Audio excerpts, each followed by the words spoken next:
નમસ્કાર દર્શક મિત્રો, મોરબી સહયોગ ન્યૂઝમાં આપનું હાર્દિક સ્વાગત છે ને હું છું યોગેશ રંગપડી। આજે આપણે વહેલી સવારથી મોરબીમાં જે જિલ્લાભરમાં વરસાદ વરસી રહ્યો છે એનું કવરેજ આપણે કરી રહ્યા છીએ। ત્યારે તે કવરેજ દરમિયાન એક એવી સોસાયટી જે છે મોરબી શહેરથી અત્યારે સંપર્ક વિહોણી કહી શકાય એ પ્રકારની સ્થિતિ છે।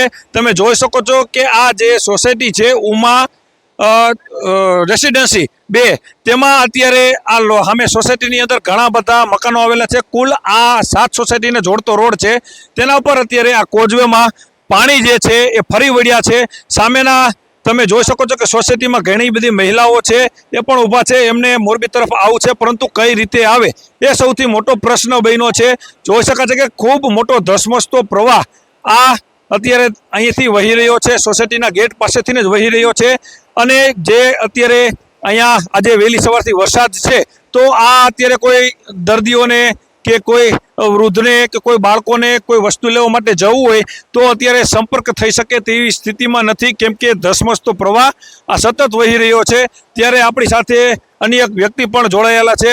શું નામ તમારું? સાગર જારિયા। કયા સોસાયટી આ કઈ છે અને પાણી ક્યાંથી આવે? આ કોચવેલ ઉપર દરરોજના 7 થી 8,000 માણસોની અવર જવર છે। સ્થાનિક આર્થિક સુવિધા કાંઈ મળતી નથી સોસાયટીને।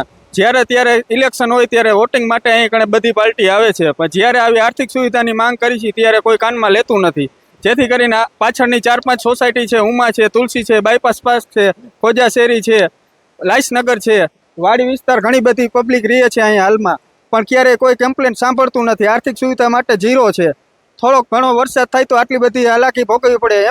એમ્બ્યુલન્સ કે 108 ને પણ આવવા માટે અહીંયા જગ્યા નથી, તો આમ વ્યક્તિનું શું થાય?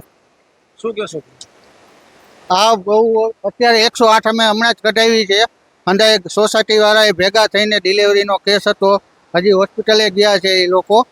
અને અમારે અહીંયા મારા બાળકને પણ મજા નથી, એને પણ પેટમાં દુખે છે, એને અત્યારે દવા લેવા જવી હોય તો નથી જઈ શકે એવું, બરોબર। 108 પણ મગાવી છે, બરોબર। અહીંયા કોઈ સુવિધા જ નથી આવતું।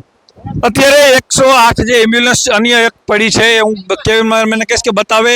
અત્યારે સામે જે એમ્બ્યુલન્સ પડી છે એમને સોસાયટીમાં જવું છે તો આ કોઝવે પરથી કેવી રીતે પસાર થવું એ પણ એક મોટો પ્રશ્ન બન્યો છે। પરંતુ સવારથી આજે મોરબી શહેરની વિવિધ સોસાયટીમાં આ પ્રકારની સ્થિતિ છે, પરંતુ અત્યારે આ ધસમસતા પ્રવાહની અંદર આ સોસાયટી છે ક્યાંક ને ક્યાંક સંપર્ક વિહોણી બની ગઈ છે। અને આપણે પણ અત્યારે આ પ્રકારના ઢીચણ સમાણા પાણીની અંદર ચાલવા મજબૂર લોકો બન્યા છે। જોઈ શકો છો કે સામે મહિલાઓ છે, એમને જીવન જરૂરિયાત વસ્તુ લેવા માટે પણ મોરબી દલવાડી સર્કલે જવું પડે છે, પરંતુ ત્યાં અત્યારે કઈ રીતે જવું એ મોટો પ્રશ્ન અત્યારે બનીને આવ્યો ઊભો છે। ત્યારે મોરબી જિલ્લા વહીવટી તંત્રને વિનંતી છે કે આ સોસાયટીને કાયમી ઉકેલ આવે। દર વર્ષે આ પાણીની સ્થિતિ જે છે એ સર્જાય છે અને લોકોને મોરબીથી સંપર્ક ક્યાંક ને ક્યાંક તૂટતો હોય છે, એ પ્રકારની સ્થિતિ અત્યારે સામે આવી રહી છે।